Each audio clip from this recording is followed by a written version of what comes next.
In this module, we shall study about company analysis. Efficient market hypothesis suggests that all the information relating to industry, economy or company is reflected in the prices of shares in an efficient market. The EIC analysis is the main activity in fundamental approach to security analysis. Thus, it is indispensable for an investor to go in detail study of all these analysis before investing. In this chapter, we will study about company analysis. The company analysis presupposes that the industry analysis and the economic analysis have already been made. So here we will discuss about the company specific factors like the number of years for which company has been working, quality of its management, firm's position in the market and various other factors. After studying this module, you would be able to know about the company analysis, learn the meaning of financial statement analysis, classification of ratios, learn the meaning of annual report. Now, we shall understand the concept of company analysis. Company analysis, as the name suggests, deal with the analysis of company. The aim of company analysis is to find out which is the most attractive company to invest in within an attractive industry. For this, investors collect and study lot of data about the company. But an investor should always keep in its mind that recent data are always more reliable than a long term before past data to be studied. The fundamental analyst is always very much interested in firm's financial statements. The actual value of a share depends upon the time and capacity of the firm to make its place among all firms. An investor must analyze the profitability, asset utilization, sales, debt proportion, etc.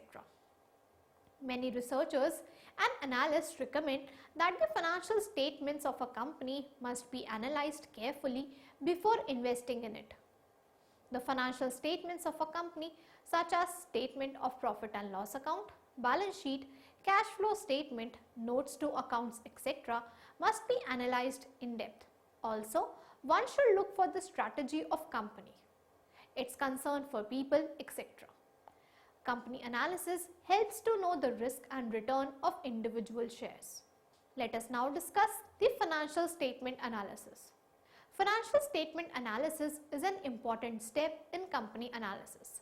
It is used to estimate the financial performance of the company.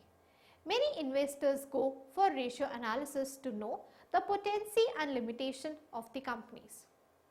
Different ratios measure different aspects of a company. Ratio analysis is the process of forming and understanding the numerical relationships based on financial statements.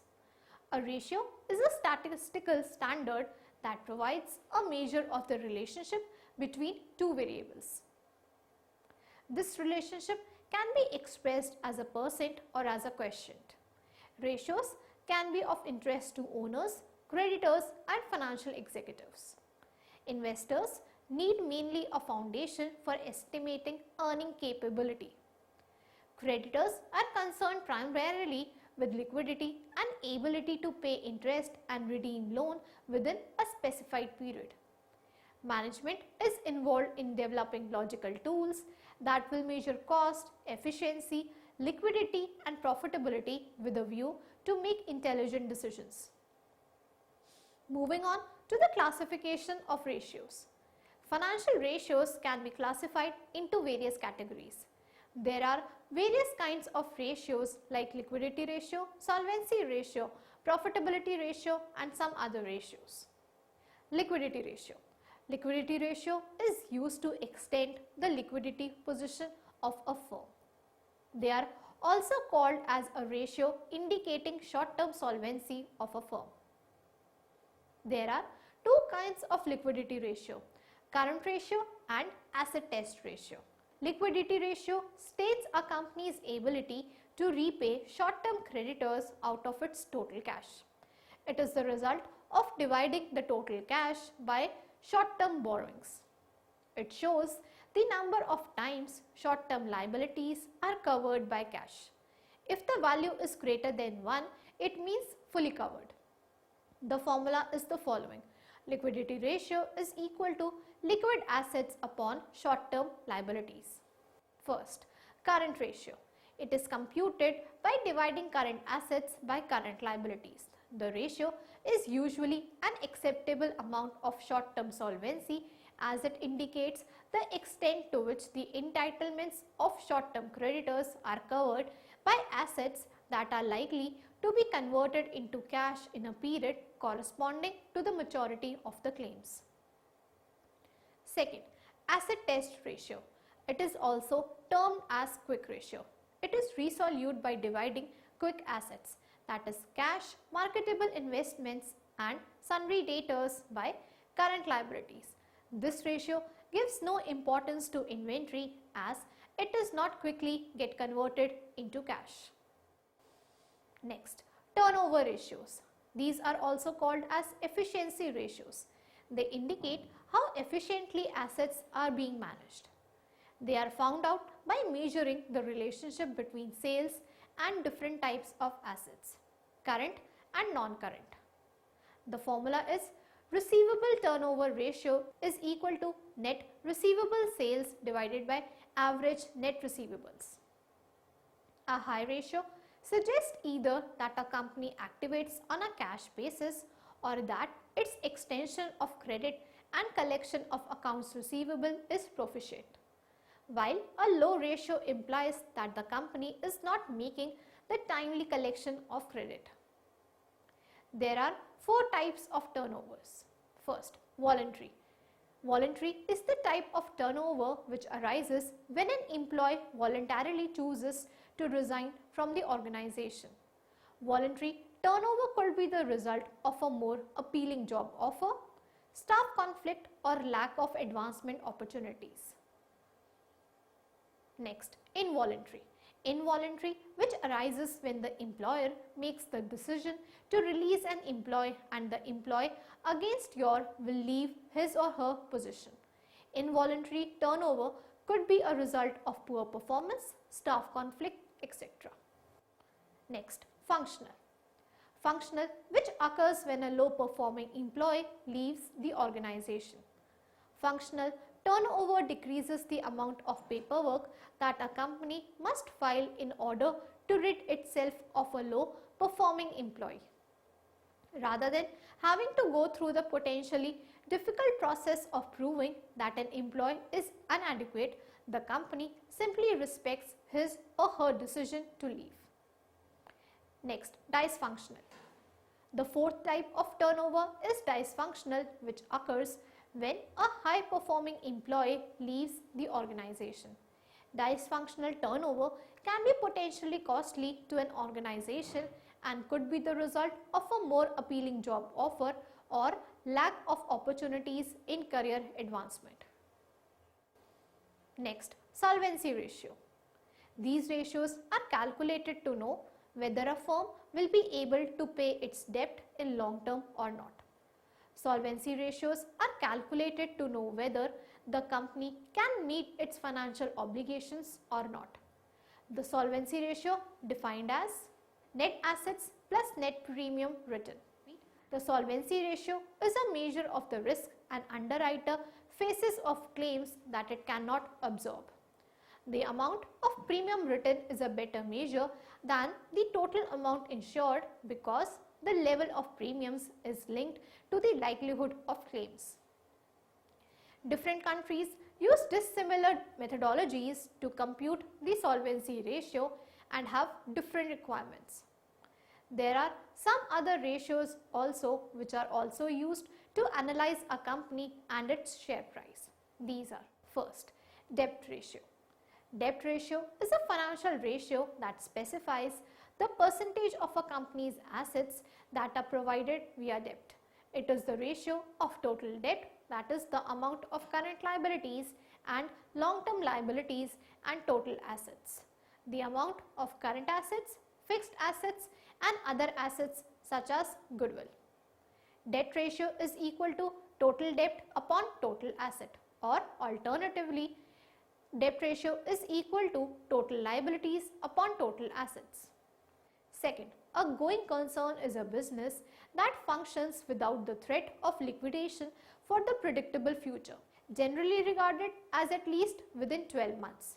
It implies for the business the basic declaration of intention to keep running its activities at least for the next year, which is a basic assumption to prepare financial statements considering the conceptual framework of the IFRS. Hence, the pronouncement of going concern means that the entity has neither the objective nor the need to liquidate materially the scale of its operations. Third, accounting liquidity. Accounting liquidity is a measure of the ability of a debtor to pay their debts as when they fall due. It is usually expressed as a ratio or a percentage of current liabilities. Liquidity is the ability to pay short-term obligations. Next, profitability ratios. Profitability ratio measure the effectiveness of management in the employment of business resources to earn profits. These ratios indicate the achievement of a business enterprise for a specific period of time. Profitability ratios are used by unevenly all the parties connected with the business. A strong productivity position ensures common stockholders a higher dividend income and appreciation in the value of the common stock in future. There are some other ratios also which are also used to analyze a company and its share price. These are earning to price ratio. This is calculated by allocating the EPS, earnings per share, by the market price of share. Next, dividend yield ratio. It is the ratio of DPS, that is dividend per share, and market price of share. Next, payout ratio. It is used to measure the portion of EPS given as dividend. It is calculated by dividing the DPS by EPS. Next, return on equity. The return on equity ROE ratio is similar to the ROA ratio in that it reports how effective company management is at generating profit with investors' capital. However, ROE is more particular than ROA because it pays no attention to the role that company liabilities play in producing profit. Next, gross profit margin. It measures the percentage of revenue that remains after a company covers its operating expenses, also identified as cost of goods sold (COGS). However, the GPM does not extend a company's overall profit as it ignores the general, selling and managerial expenses that don't directly relate to producing the revenue. To calculate the ratio, divide total sales by the COGS. Next, analyzing profitability ratios. Whenever you evaluate a company using profitability ratios, you need to understand the limitations.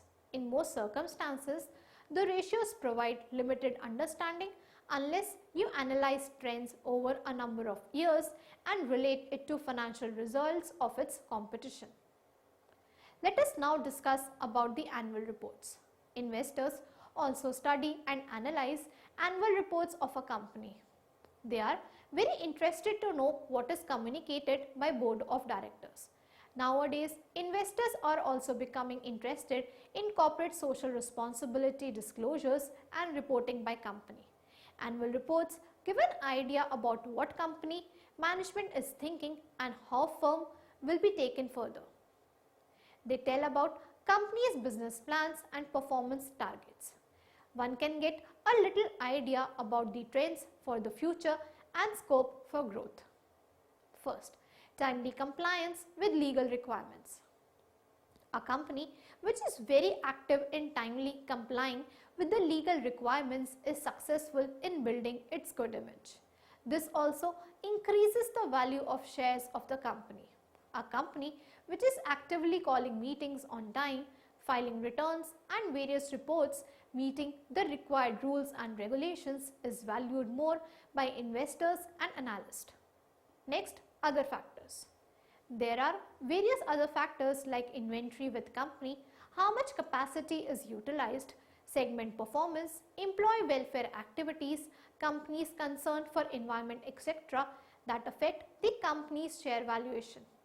Other factors could be change in the business plan and strategy, mergers and acquisitions, joint ventures, etc. Company's environment, both internal and external, feasibility of survival and growth of the company. So, we have seen how and what is analyzed by investors about a company. Company analysis is the final analysis in the EIC analysis. The economic analysis deals with the prospects for growth of the company and its impact on the environment in which business operates. Industry analysis aids the investor in choosing the right industry to invest in. Once industry is decided, the investor wants to make a decision about a company whose shares he will buy. For this, he has to do company analysis. Company analysis take in hand the risk and return of individual shares, for which annual reports, public announcements, financial reports, etc. are used to study and reach at a decision. Let us now recapitulate what we have learned so far. Company analysis is the final analysis in the EIC analysis. Many researchers and analysts studies the variety of information about the company. It is assumed that a person doing company analysis has already done economic analysis and industry analysis. Company analysis can be done by studying financial statements. They make use of financial ratios such as liquidity ratio, solvency ratio, profitability ratio, efficiency ratio, price earnings ratio, etc. to get more information about it. Investors also study and analyze annual reports of a company. A company which is very active in timely complying with the legal requirements is successful in building its good image. A company which is continually filing returns and reports complying with the different but necessary rules and regulations is valued more by investors and analysts. Various other factors like change in the business plan and strategy, mergers and acquisitions, joint ventures, etc., company's environment, both internal and external, feasibility of survival and growth of the company. An investor has to make use of all such information wisely for a better and logical decision in choosing a company and investing in its shares.